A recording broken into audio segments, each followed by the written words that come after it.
sekarang aku udah sama Honda terbaru, yaitu varian listrik mereka iM1 E+.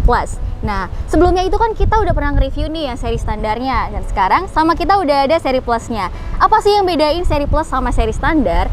Kalau di varian yang plus, kalian itu akan mendapatkan backrack ini nih. Nah, itu yang bedain seri standar dan seri plusnya. Dan harga motor ini setelah disubsidi itu adalah 33,5 juta untuk seri yang plus ini. Kalau seri yang standar itu harganya 33 juta.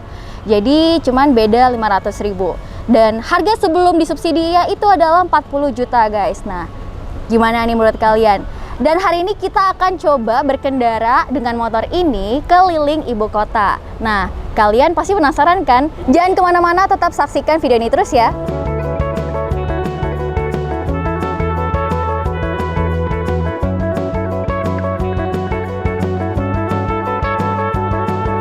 Nah, yang namanya motor baru pasti kan ada plus dan minusnya nih teman-teman. Apa sih plusnya dari motor ini? Nah, di motor ini itu kalian kalau ngegas itu hampir sama seperti motor konvensional biasanya. Jadi gasnya itu gak langsung maju tiba-tiba. Jadi bisa kalian pelan-pelan kayak motor konvensional biasa aja. Terus selanjutnya itu ada dua mode berkendara. Ada Econ dan juga ada yang standar. Kalau yang Econ itu cuman bisa 30 kpj dan kalau yang standar itu bisa 45 kpj. Kalau dipakai berkendara sehari-hari itu bisa sampai 49 kpj dan kalau turunan itu dia bisa 52 kpj. Karena motor ini diperjualkan dan dipasarkan secara global di Eropa, Jepang, Cina, dan di Indonesia, jadi Honda itu benar-benar memastikan untuk build quality yang proper nih teman-teman. Untuk minusnya dari motor ini, yang pertama, kalau misalkan pengisian baterainya secara full, itu kalian dapat menempuh jarak 40 km dan juga tempat penyimpanannya itu termasuk kecil teman-teman. Tapi untuk decknya itu luas dan bahkan kalian bisa bawa barang-barang yang banyak atau barang kayak galon teman-teman. Jadi cukup lah untuk bawa macam-macam lah di sini. Terus speknya itu baterainya itu mereka udah pakai baterai lithium ion yang kemampuannya itu 1,47 kW. Kemudian torsinya itu 90 Nm di 25 rpm. Dan untuk powernya itu 2,2 tenaga kuda di 540 rpm. Nah, motor ini nggak bisa teman-teman untuk dibandingin sama Honda Beat. Tapi biasanya itu motor ini bisa dibandingin dengan motor di kelas 50 cc. Nah, tapi kalau 50 cc itu biasanya mereka di atas 6 tenaga kuda. Jadi bingung juga ya, ini bisa dibandingin ke motor apa?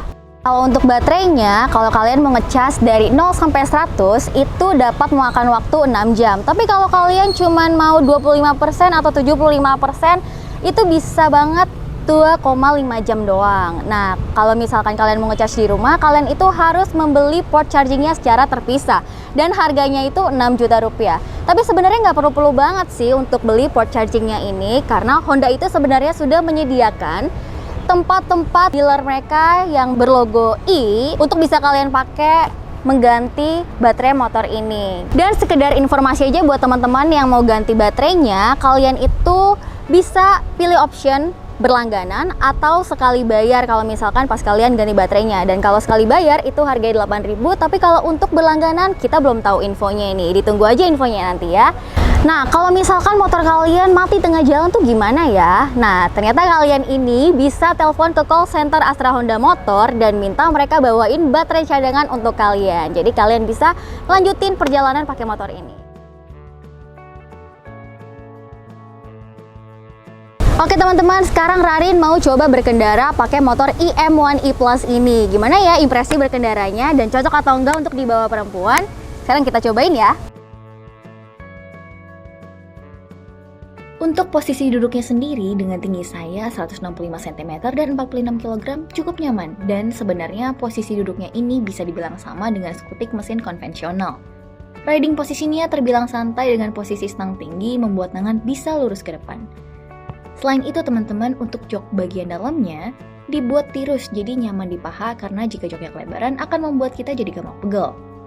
Motor ini kalau digas itu rasanya mirip sama motor konvensional. Gasnya ada beratnya dan saat digas power delivery-nya itu smooth, tidak hentak di awal, jadi nggak bikin kaget. Tergantung bobot pengendara dan barang, kecepatan Honda IM1 E Plus ini hanya bisa dipacu dengan kecepatan maksimal sekitar 40-50 kpj. Tapi, tenaganya tetap cukup nih untuk menggerakkan bobot motor dan pengendara di berbagai kondisi.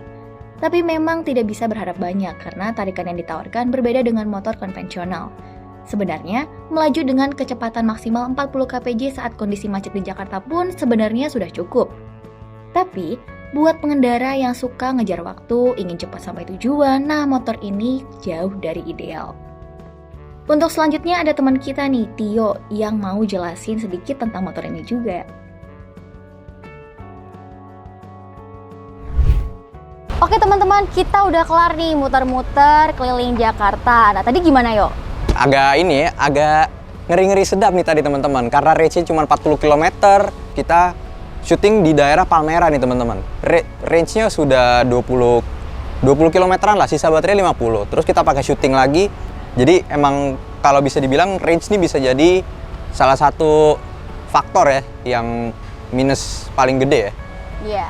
Karena dibanding motor listrik dari brand-brand Cina atau yang sebelumnya yang sudah hadir di Indonesia juga bisa dibandingin jauh banget ya.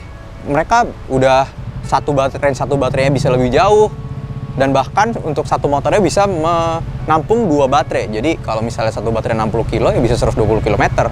Nah, sedangkan IM1 ini cuma bisa satu baterai dan satu baterainya juga 40 ya. Sebenarnya bisa dipaksa sampai 45, terus kalau pakai mode Econ dipaksa 30 km tuh pelan-pelan tuh di jalan bisa 53 km sih teman-teman.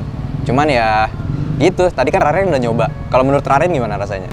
Nah kalau menurut Rarin sendiri, tadi kan aku udah nyoba bawa sebentar nih. Dan kalau misalkan bawa motor ini tadi, itu suspensinya masih enak banget, nggak keras sama sekali. Tapi kalau misalkan saat tadi aku digonceng sama Tio, nah itu kalau misalkan kita ketemu polisi tidur, agak kerasa sih suspensi yang kerasnya itu. Nah, kalau misalkan plusnya sih decknya tuh luas tadi. Enak banget buat tinggi aku 165. Nah, kalau misalkan jaraknya yang 40 km itu, cocok banget misalkan buat kalian yang mau beli satu motor listrik buat di rumah, juga buat dipakai mobilitas sehari-hari kayak ngantar anak sekolah. Ya, tapi gitu memang klaim dari Honda ya sebenarnya Honda IM1 ini cocoknya dipakai kalau jaraknya kalian tuh untuk satu arah ya itu 10 sampai 15 km. Kalau PP berarti 30 km. Ya jadi masih ada spare 10 kilo tuh untuk jaga-jaga teman-teman.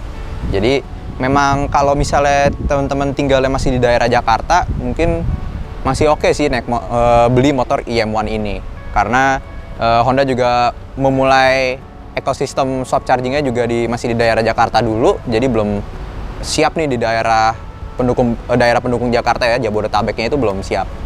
Terus ya, semoga abis ini Honda bisa ngebanyakin tempat ganti baterainya sih. Itu yang paling penting ya. Emang dasarnya dulu, ekosistemnya dulu ya, baru motornya. Kan Honda aja udah pamerin itu tuh di Jepang kemarin, yang bener-bener propernya tuh motor listrik. Kita tungguin juga itu. Iya, malah justru itu kayaknya tuh yang motor yang patennya yang itu teman-teman. Kalau yang ini memang bisa dibilang ya ini motor awal lah, maksudnya Honda memamerkan kalau mereka bisa memproduksi motor listrik juga gitu sih. Buat ngetes lah. Oke teman-teman, segitu dulu review kita cobain Honda IM1 E Plus ini. Dan masih ada satu video lagi sebenarnya akan kita review boxnya dari motor ini. Iya kan, beli motor udah ada bracket boxnya, tapi boxnya dibelinya terpisah teman-teman. Nah, makanya ya memang untuk dikasih pilihan lah ya. Iya. Jadi teman-teman jangan kemana-mana, jangan lupa dulu untuk like, comment, share, dan subscribe, dan nyalakan lonceng notifikasinya biar teman-teman update terus sama channel otomotif kompas.com.